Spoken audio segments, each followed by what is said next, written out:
Hello and welcome. New Year. Happy New Year, Dr. Rudy. 2025, baby. It's a year that's a nine. 2 plus 2 is 4, plus 5 is 9. Just like Tesla. I'm a 369 type of guy. So 2025, it's going to be a great one. And we have some great news thanks to our listeners. In last 30 days, we are on the charts. Not one, not two, 7 countries. I think not even 7, 8 countries. So we are number 11 in medicine category in Canada. People in far down, down under, New Zealand ranked 19, Austria 39, United States 40, UAE 43, Switzerland 49, United Kingdom 188, Germany 245. Thank you all. We appreciate you. Keep listening, keep spreading the word. And we are very blessed to have Dr. Rudy sharing all the knowledge that we need. Thank you. Looking for so much more for 2025. It's going to be a great one. All right. So, Dr. Rudy, today it's all about Fountain of Youth. Am I excited? A lot. So let's start there. So, we have explored GLPs and we have talked about testosterone separately. But today we are diving into how combining these two therapies could be the closest thing we have ever seen to the Fountain of Youth. So can you give us an overview of why this combination is so exciting? Yes. So it's going to be an interesting talk today. It's going to be a fusion of the last two podcasts that we did. The last two podcasts, one was on the GLP1 medication and how they are transforming healthcare. Then we did a podcast on testosterone replacement therapy, how testosterone is really an advantage. And we're seeing so many people, young men even, that are having low testosterone and how it's completely changing their life. But the synergy of those two medications is what I've realized is something that we don't talk enough about. So the combination of testosterone plus tirzepatide, GLP1 medication, to me, is the closest thing to a fountain of youth that we've ever had. And I will debate that with any doctor who wants to, because what I call the double whammy of aging, as we get older, or even not as we get older, as inflammaging, as if we're overweight, we have more belly fat. Inflammaging, what is that? It's when you have increased body fat, specifically increased belly fat that we call visceral adipose tissue. I call it VAT. Visceral adipose tissue plus sarcopenia, loss of muscle mass, is the double whammy of inflammaging. So the worst thing that can happen to a human body is to lose muscle mass and increase belly fat. And what strategies do we have to combine to affect those two, very bad effects for inflammation? It's testosterone to increase muscle mass, tirzepatide or GLP-1 medication to decrease body fat or decrease inflammation. So if we put a patient on that two combination, it's the synergy. It's not 1 + 1 = 2. It's 1 + 1 = 3. Because they work so well together at decreasing inflammation that what I'm seeing with the thousands of patients that I'm treating and what I'm seeing is happening in our society right now, that is the most important thing. We need to address muscle loss and we need to address belly fat or VAT, visceral adipose tissue. Very interesting. And you touched briefly about this, it is a double whammy, right? You're losing mass and you're having fat, belly fat. It is a double whammy for sure. But can you specifically talk this combination? Is it like the reason why this is a great combination is because one doesn't interfere with another, or one work in some way together? What's the science? Give us a little bit about that. So because it addressed, and that's why I call it the double whammy, not just of aging, because you can be young and then you have loss of muscle mass and increased visceral adipose tissue. So that still causes inflammaging. So you want to address both of those issues. So for my patients that I put on GLP-1, on tirzepatide, they'll lose the visceral adipose tissue. they'll lose weight, they'll lose belly fat, their inflammation will decrease, but they won't gain muscle mass. Actually, we talked about this when you take GLP-1 medication. One of the side effects is that you can lose lean muscle mass. So although we're doing something great for our patients when we put them on tirzepatide, on GLP-1 medication, if they lose muscle mass, that's a negative. How do you combat the muscle mass that's associated with GLP-1 use or with aging or with inflammation? Testosterone. Testosterone is a natural anabolic agent, and it helps you gain muscle mass at whatever period of your life. That's why even an 18-year-old that uses testosterone will gain muscle mass. I don't condone the use of testosterone just for anabolic effects, but if you need it, whatever your age, if you have low testosterone, you will experience low muscle mass. And I've come to realize that muscle is the most important currency for longevity. Muscle is a very active organ. Muscle is not just to lift heavy things or to help with a structure or position or to make you look good at the beach. It actually has endocrine functions. So the more muscle mass you have, the less insulin resistance you tend to have, because muscle is the best recipient to really get rid of your blood sugar, excess blood sugar in your blood. Muscle also decreases inflammation. Muscle secretes something called myokines, and the myokines are a substance, a hormone that decreases inflammation. The same way GLP-1 decreases inflammation. So you see that both of those therapies, they are synergistic, because one decreases body fat and inflammation, but can decrease your muscle mass. That's the GLP-1. Whereas the testosterone also decreases inflammation, but increases muscle mass. So when you look at somebody, you have high visceral adipose tissue, low muscle mass. That's the double whammy. With that therapy, you get the opposite. You decrease your visceral adipose tissue, you increase your lean muscle mass. That's the fountain of youth. Wow. And that's basically reverse of what is the side effect, and completely in the opposite direction. So this is why it is.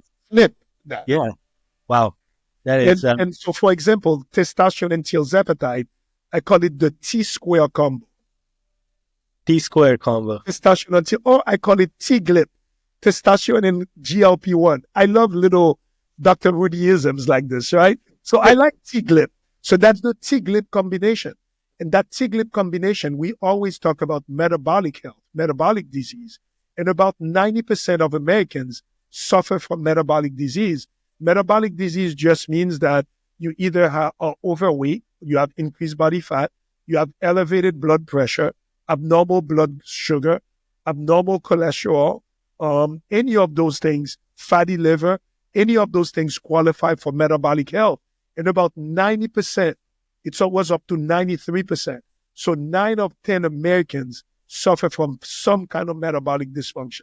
So if you have this, any metabolic dysfunction, that's what it is. You want to decrease your body fat, keep a good weight, and increase your muscle mass. And we always say that, Vivek. You want to try to do that first without medication by addressing the 3 basics that we always talk about. Change your nutrition, increase your exercise, and focus on your sleep. You want to do those things first. But if you see that you can't get to a point of health just with those, that's when you look at, okay, what tools can I use? And age is no longer a determining factor to know who's going to use either testosterone or GLP-1. Because if you have metabolic disease at whatever age, you want to address it. Correct. And because metabolic disease increases the risk of diabetes, stroke, heart attack, cancers, Alzheimer's, dementia. Almost every chronic disease can be related to metabolic disease. Wow. I mean, you touched a little bit all these chronic diseases that you were mentioning, but is there a specific list of chronic diseases that also this combination really works well? Can you name a few so that our viewers and listeners knows about them too? Definitely. So insulin resistance, that includes either pre-diabetes, fasting blood sugar that's elevated, going all the way to diabetes. Abnormal lipids, dyslipidemia, overweight, obesity, stroke, heart attacks, almost anything, chronic neurodegenerative disease, things like Alzheimer's, dementia, Parkinson's disease, all of this are affected by it. Even now fertility that we're seeing, like when you have metabolic disease, your fertility may not be as good. And fertility is a big issue now. 1 in 6 people trying to get pregnant are having issues. So whether there's a metabolic issue or a toxin issue, but all of this can be caused by metabolic disease. So it's something that we need to know. We always talk about, I want all of our listeners to do an honest self-inquiry on how do you feel. But you also need to do not just how you feel. Let me look at my labs to see if I have any evidence of metabolic disease. And, when I talk about this, some people may say, well, I'm skinny, I'm not overweight, so that doesn't pertain to me. So there is the syndrome called skinny fat. You can be slim, you can be skinny, not overweight, but you have increased visceral adipose tissue, increased fat, and inflammation. And your risk of all of those diseases I just said are still elevated. Actually, they see that there are some people who are overweight but have no metabolic disease. Those people have less risk of disease of a skinny person with metabolic disease. So anybody listening, not only do you do your self-inquiry on your physical, mental, and sexual health, but you should also do a full blood test to look at your metabolic inflammatory markers to see if you have metabolic disease. And if you have metabolic disease, to me, it's an emergency. It's a call to action. Because the longer you stay with metabolic inflammatory disease, the higher your risk of all of those chronic diseases we just talked about. Well, you heard it, people. Just be very careful and pick up, assess. And if you see these symptoms, don't wait, especially metabolic symptoms. Yeah. Dr. Rudy, specifically, who stands to benefit the most out of this combination? Is there a specific age group? Can you talk about that? Is there a specific age group that's most, they get the most value out of this combination? So if we talk about GLP1, there's no age group. And unfortunately, now we're seeing our kids are having high rates of obesity and diabetes. So now GLP1 medication have been FDA approved for kids as young as 12. They're even looking for younger kids than that. And there's a lot of pushback on patients who say when we say we should use those medications on young kids, because that's not what we want. That's not what I would want. But if a kid is overweight or obese and has signs of metabolic disease, if you can't help them change that with nutrition and exercise, then that may be an option. Because we've always talked also a lot about the effect of endocrine disrupting chemicals. That's what's happening in our world now. There are so many toxins, things like microplastics, pesticides, processed foods, the air that we're breathing is so toxic to our endocrine system that sometimes just eat less and exercise cannot revert the obesity or metabolic disease that we're seeing. So, and when you think about testosterone was always reserved more for older patients. But now what we're seeing, I have patients who are 18, 20, 25 with low testosterone. So the combination of TGLP, testosterone, and the GLP1, it's for anybody dealing with obesity, low testosterone, lack of energy, prediabetes, insulin resistance, or any of that combination. Because interestingly enough, insulin resistance, which is what starts prediabetes or diabetes, they've done a study where they showed that about 45% of the patients who have insulin resistance also have low testosterone. So when a patient has that combination, that's when the combination of testosterone and GLP-1 can be a life changer. Okay. So there is no specific age group per se now, that's especially because of how the lifestyle is. Yeah, no specific group. As we age, of course, there's more risk of having low testosterone, more risk of gaining belly fat, visceral adipose tissue. So as you age, people tend to need that more. For women who go through premenopause, menopause, men who go through andropause, so all of this. And I'm going to say that although when I talk about testosterone, we think mostly men, we've talked about the use of testosterone for women. And the use of testosterone plus tirzepatide on women, even more. Like it's a complete life-changing. And I don't know why a lot of doctors are scared or don't know how to use testosterone replacement for women.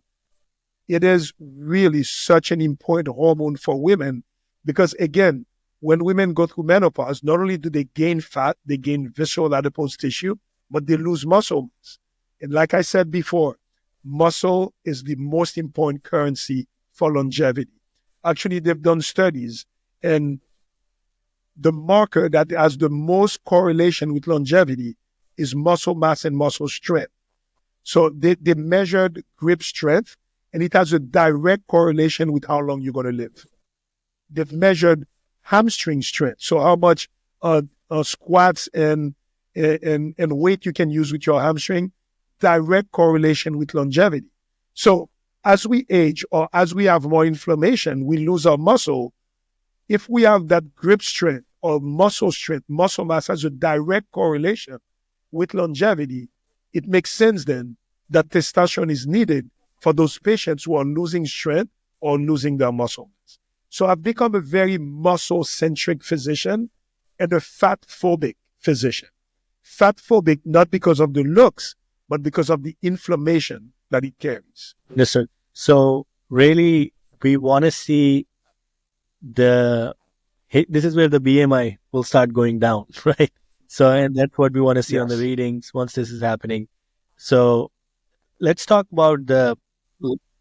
I'm sorry, I'm going to say something. So the BMI is a very flawed measure because BMI, which is body mass index, which is height over weight, that's what we usually monitor to see, is somebody overweight or not. So height over weight gives you a ratio. It should be less than 25. It's a 25 to 29 is overweight. Above 30 is obese. Above 35 is morbidly obese. But now we're kind of going away from BMI because it's not a true representation of your weight. For example, me, I'm 6'2", 215 pounds. My BMI is 28. So on paper, I'm overweight. But it's because I have a big frame. I carry a lot of muscle. For my BMI to be below 25, I'd have to be 175. I look sick when I'm that way.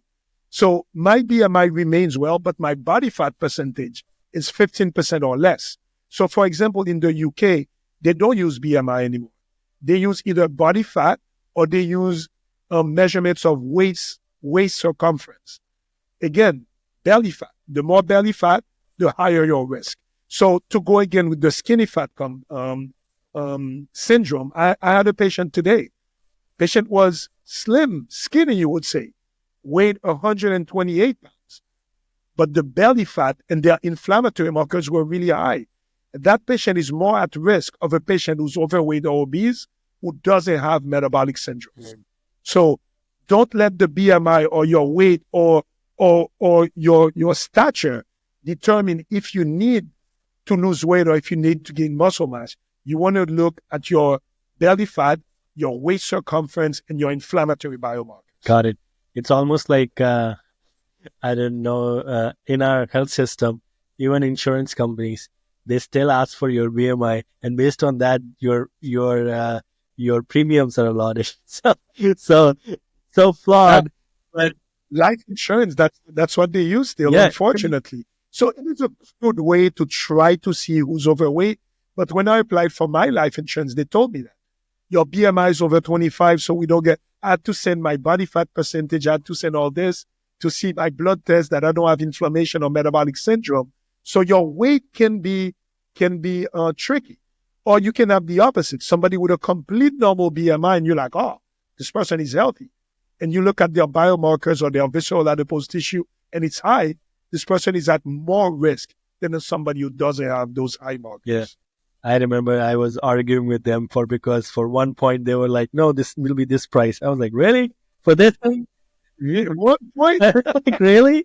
You're going to do that to me? Yeah. And I was like explaining to them, like, I don't know, like, I'm, 6 feet and this is the thing. And so, okay, they won't listen. Like, this is what it is.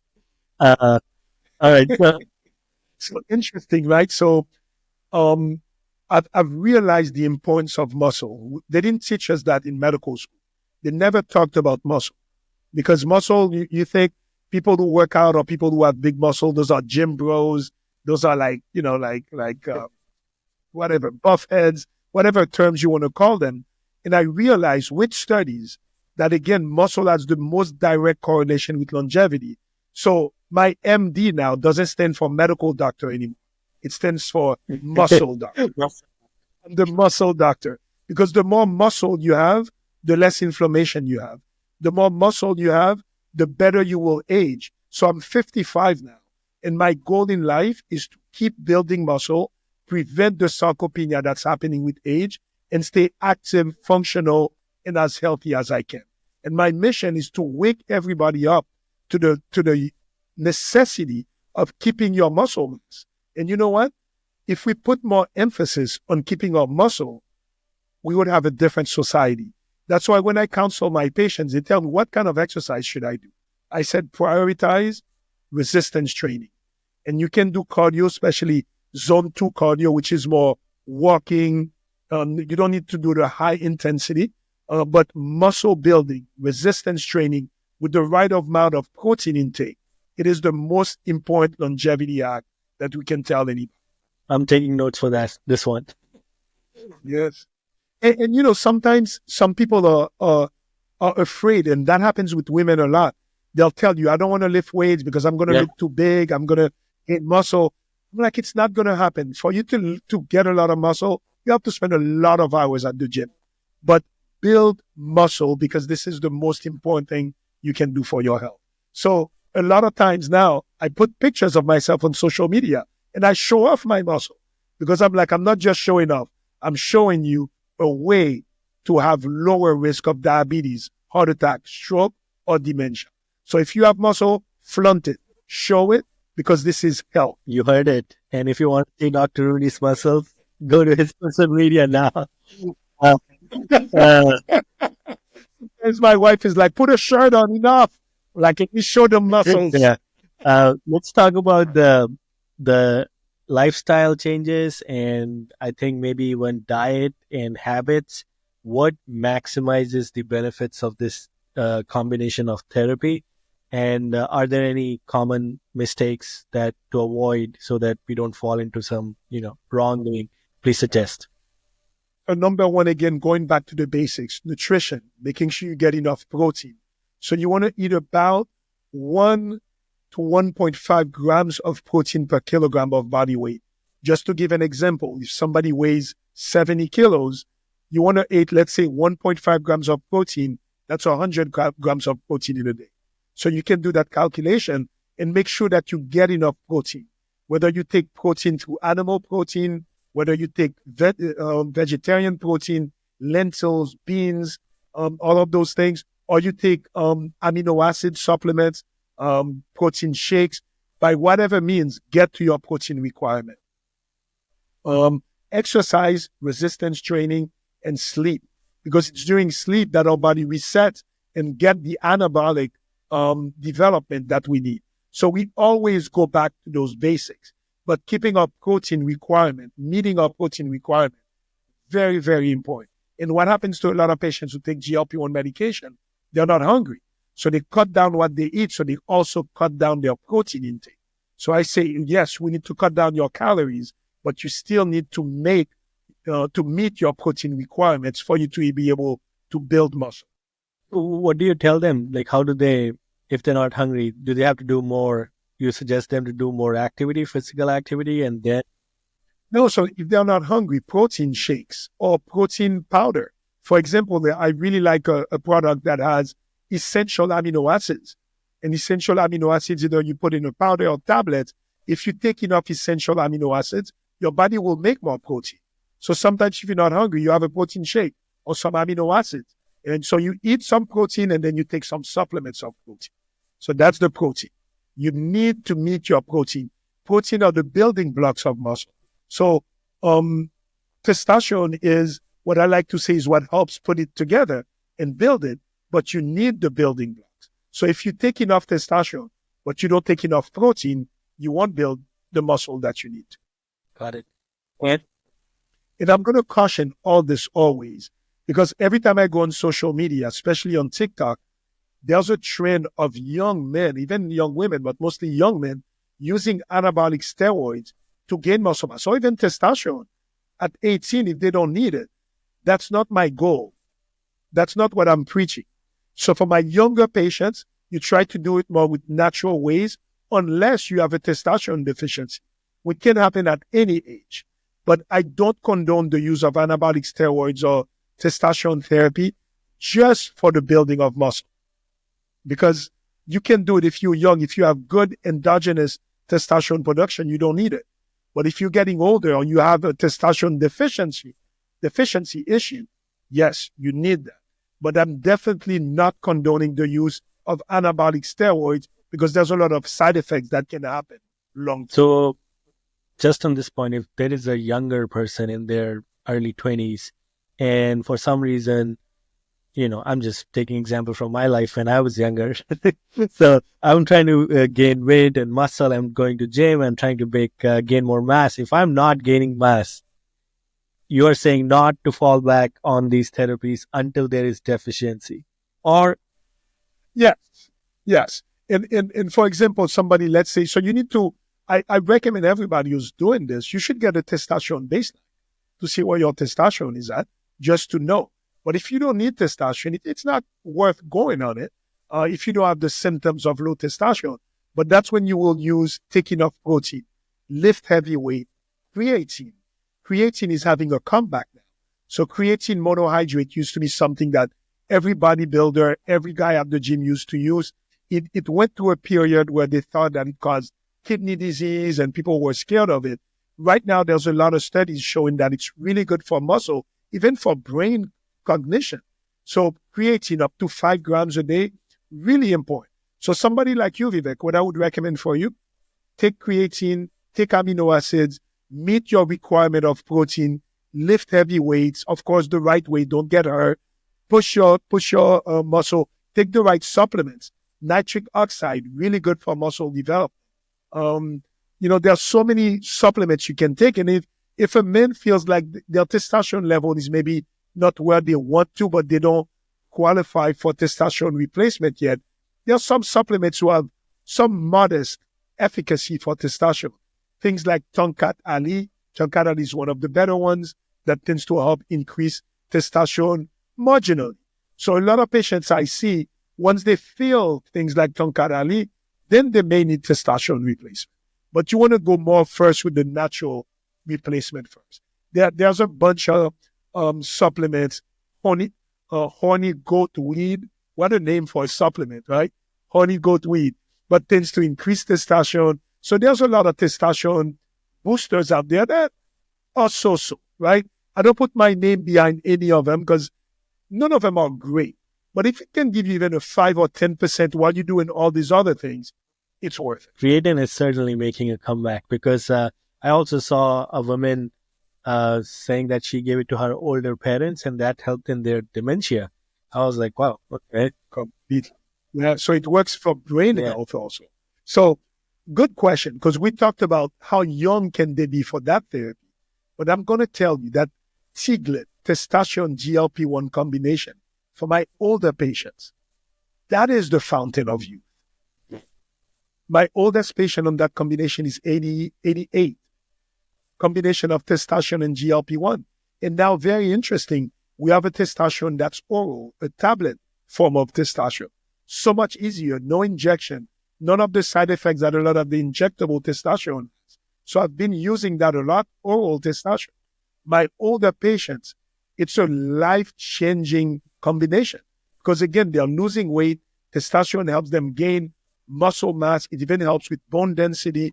They gain back their balance. The more muscle mass they have, testosterone works for the brain. GLP-1 works for the brain. They're clear. They move more.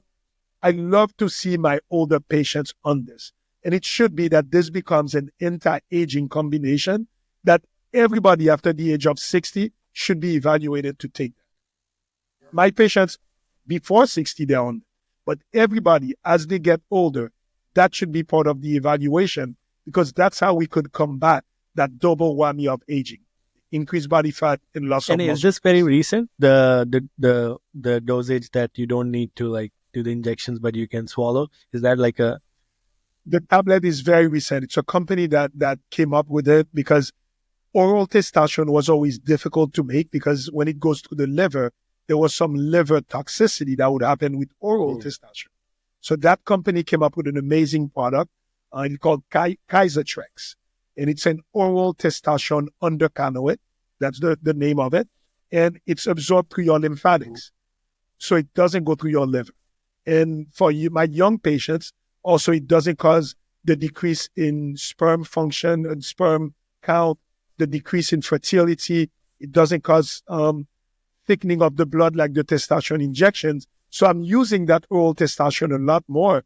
And a lot of patients did not want to go on testosterone because of the injections, the fear of infertility issue. So the oral testosterone is completely changing that game. Wow. This is great because I think in one of the previous episodes, you mentioned that you're excited about it's coming. And now I'm hearing you after a couple of months or so that it's there. So I'm already like, wow, things are moving fast. That's great. Things are moving fast, and I'm going to shout out this company that came up with that product called Kyzatrex, oral testosterone, so easy. So I switched a lot of my patients to this. They're having great, great, great results. And ease of administration, no injection. Fantastic. I mean, so many people will take it. I mean, I know a lot of population is just, skeptical of injections. Great. Yes. Okay. Before we end today's show, I have give us a futuristic view of this combination. Is there anything you are seeing that is up and coming, especially with the combination of these two therapies? Are there anything specifically going on in these directions, the research or possibility, new advancements? What's on the horizon? Talk to us about that. Leak that information to us. Yeah. So again, the world, the medical world has realized the importance of muscle mass, because when they're seeing GLP1, we're getting great results, but you lose muscle mass. And they're like, wow, this is a bad negative. So what can we do to preserve muscle mass on those patients with GLP1? So for me, right now we have testosterone, but there's a medication, a peptide that has been shown, and it's in development now, that can increase muscle mass, sometimes even without exercise. It's pretty amazing. There's a molecule called myostatin. Myostatin is a molecule that inhibits muscle formation. So if you can get a medication that decreases myostatin, you get more muscle. And actually, there's something really interesting. For listeners, if they can go and Google, they use that peptide on a Belgian cow. And they gave it, actually, it was a genetic mutation that they did to that cow that did not make myostatin. That cow is jacked. Jacked. You should see the muscles on that cow just because they were able to decrease myostatin. So modulators of myostatin are going to take a big role in muscle formation. But where the whole medical world is turning their attention is in those two markers, fat and muscle. Again, when I went to med school, I thought fat and muscle were inert, had no biological activity. Completely false. Fat secretes a lot of inflammatory hormones, so it's a very active endocrine organ. That's why you want as little of it as possible. And muscle does the opposite. It secretes anti-inflammatory hormones, and it takes away the blood sugar or the inflammation. So that's why you need to look at your life. If you have high visceral fat, low muscle mass, you want to flip that script. You want more lean muscle mass, less belly fat. And to me, any strategies that give you this is a longevity strategy. For now, what we have for now is GLP-1, tirzepatide, and testosterone. But I'm excited to see what else is coming in the future. And another thing I wanted to talk about when it comes to even nutrition, fasting. When you combine fasting with that protocol, even more amazing. Because fasting has been shown to prolong life, is associated with longevity. So looking again at my older population, which I'm 55 now. So I am part of that older population that we're thinking about longevity. So you want to do some kind of calorie restriction and fasting, because that has also been shown to improve longevity. And there's different fasting protocols. There's the 16 and 8 fasting protocol, where you fast for 16 hours, you eat for an 8-hour window. There's other fasting protocols like 1 meal a day or 2 meals a day. There's fasting protocols where you do alternate day fasting. You fast for 1 day, you only drink water, you eat regular the other day. One fasting protocol that I like a lot is called the 5 and 2 fasting protocol. Was popularized mostly in the UK by Dr. Mosley. That was amazing, wrote an amazing book about this. The 5 and 2 protocol involves 2 days a week, you eat very little calories, 500 calories, or even you can fast those 2 days a week. But most patients have them eat 300 to 500 calories a day. The rest of the 5 days, they eat normally. And it pairs very well with GLP-1, because when you take a GLP-1 like tirzepatide, the first 2 to 3 days, your appetite is really, really low. So this is when I tell my patients, those first 2 days, cut down your calories significantly. Try to eat 500 calories the first 2 days. The rest of the 5 days, you eat your regular intake. So that's an easy way that my patients can do GLP-1, testosterone, 5 and 2 fasting. That is like the supreme combination to help with everything that we've talked about. Very fascinating. Is there, I was just, this morning I learned that Sam Altman, the OpenAI guy, he does like every day, his routine is to not eat until noon. And then, I don't know, like not even noon, it's like a 13-hour window, I think. And then he starts eating. So is this a good practice in general? Like if you do it every day? Yeah, so that's most likely the 16-8 probably window. So a lot of people will fast for 16. So let's say your first meal is at noon, then you try not to eat past 8 p.m. So that's your 8-hour eating window. So that's a very easy way. So I do that maybe 5-6 days a week. What I do once a week, I do a 20 to 24-hour fast. So I tend to eat on Sunday night, and I don't eat until Monday night. And I drink a lot of water. I drink electrolytes water during my fast, but that's an easy way. So when I think about advice we used to give our patients, make sure you eat your 3 meals and 2 snacks a day. That is the worst advice. Because when you're always eating, your body's always digesting, you never have time to rest. So not eating as often to me is one of the best strategies. Now, of course, there are some exceptions. For example, women don't respond to prolonged fasting as much, especially on their period. So when women have period, I recommend don't fast, because this is the time where your body needs all the nutrients that it needs. And for women, if they fast too much, it can actually affect their menses, their menstrual cycle.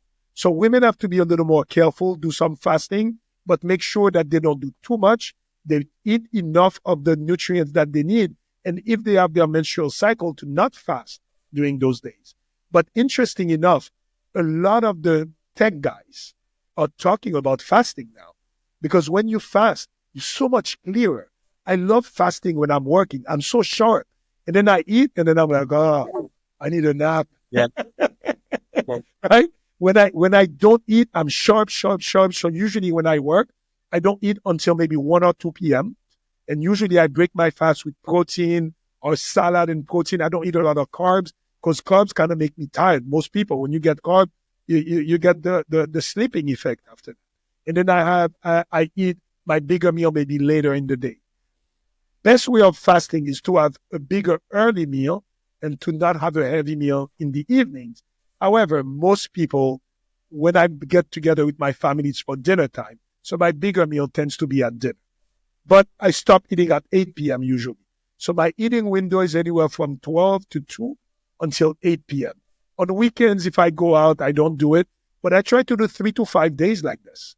And you're going to start seeing almost everybody's talking now about GLP-1s, about fasting. That's a conversation everybody's having. And interestingly enough, you're talking about, tech guys. Elon Musk put out another tweet, an X post the other day. And he said that. He said the most important thing that can happen in the American society right now is to make GLP-1 medication more available, because that would change our healthcare. And he's very open that he used tirzepatide, Mount Jao, to lose weight. Very open about this. So he realized the importance of it.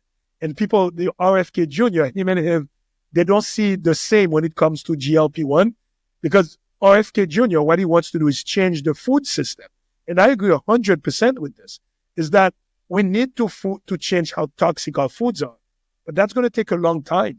And the industries are not just going to change from one day to the next. So until we have a healthy food accessible by everybody, we may need to use things like GLP1, testosterone, or that combination to fight the metabolic disease epidemic that we have in our society. Wow, yeah. I mean, I also agree that I think the food chain is a bigger problem to solve. Not that it cannot be solved, but but in the meantime, it's probably much better to make GLPs more accessible, and that I would love to get in that situation where food chain is better, but it's not that We tricky, don't need right? those things. That's the thing. We all know that that's not realistic. So, well, Yeah. yeah, Unfortunate. And that's why, for example, this past summer, I was in Europe for 3 weeks. I ate all the carbs, all the bread, the pizza, the pasta. First, I had no indigestion. Here, I can't eat carbs that much, and I did not gain weight. So the food outside of the United States is so completely different. So it's something we could do, but there's so much money behind big foods. There's so much lobbyists that I'm an optimistic guy, but there's so much money behind it. I don't see that changing anytime soon. I'll fight for it. I will write any letters. And you know, I try in my family, in my home, to create my own blue zone where we try to eat the cleanest possible. We filter our water. We filter our air. We don't use any plastic containers. So we try to eat organic only. You know, we try to have positive conversations. My friend group, I'm creating my own blue zone. But when you look at this toxic environment of the USA that we live in, you know, the standard American diet, it's called the SAD diet, standard American diet. To me, the standard American diet is a weapon of mass destruction. That's a strong statement, but it's true because our food is killing us. So we need to change our food. But since it's not changing yet, we need to make our consumer more resilient to the addiction that they have to those processed foods. And GLP-1 helps with this. Testosterone helps with this because the more muscle you have, the less inflammation you have. So anybody listening to this, if you're dealing with obesity, you're dealing with metabolic disease, consider testosterone, GLP-1, that Tiglit. well, you heard it, folks. This is the solution. This is the fountain of youth, especially for older population. And it is, as Dr. Rudy said, that first assess. That is the most important thing. And then don't be shy if you know these are the deficiencies you have. And that's the way to go about it. And one thing I'm going to say, and I see that all the time. I have a patient, and it happened to me. It's actually a coworker. She has prediabetes. She's going through menopause. She gained weight. She has more belly fat. You know, she told me my legs, my thighs went down. My muscle is going away. When she went to the doctor told her, just eat less and exercise. You got this. I'm like, absolutely not. Fire that doctor. Find somebody that can put you on a GLP-1, can put you on testosterone, because she's postmenopausal. She needed both. She did that. She listened to me. She found a provider that put her on that combination. She lost 35 pounds. She's full of action. She's like, it's like I got a second lease on life. So don't let age, weight, inflammation bring you down. There are tools available that can help. So be your own advocate. Listen, do your research, ask doctors. And if you can't, don't let a doctor gaslight you. You know about medical gaslighting? Yeah, I know because it happens so much. Yeah. It happens so much. And, you know, I love my doctors. I love my colleagues, but we need to do better. We need to help our patients more. If a patient comes to you and says they need help with their metabolic disease, we have tools now. And it is incumbent on the physician, on the provider to learn that those tools are healthy. The benefits outweigh the risk. There's no questions about this. Help your patients attain better metabolic health. All right. On this note, Dr. Rudy, thanks again for a wonderful session. We were expecting a shorter conversation, but you know, we we are human who are once in flow. Want to You can't stop. And you know, me talking about this, I can't stop. And that is a good thing. And I'm going to make an announcement. January is Mental Wellness Awareness Month. So our next podcast, we're going to do it on mental wellness. Because although I use all of those things for physical wellness, we tend not to speak enough about mental wellness. And true holistic wellness is when you have physical, mental, and spiritual wellness. So we're going to talk about mental All right. wellness. So we have our next episode on mental wellness, and that is what Dr. Rudy's philosophy of wellness is, including not just physical, but also mental. So that's the next episode. So tune in next time. Thank you, everyone, whosoever is going to listen it. And thank you, Dr. Rudy, once again for this insightful conversation. Always a pleasure. Till next time.